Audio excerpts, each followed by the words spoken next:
なんでこんな画質悪くなるの？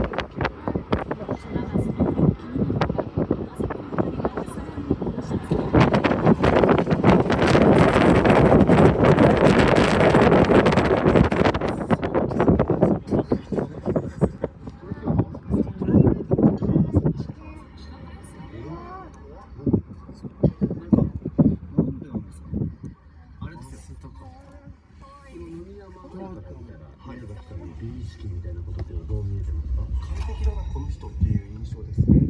こんな男になってみたいっていう。もともと名門東福岡高校サッカー部出身でゴリゴリの体育会系だったの。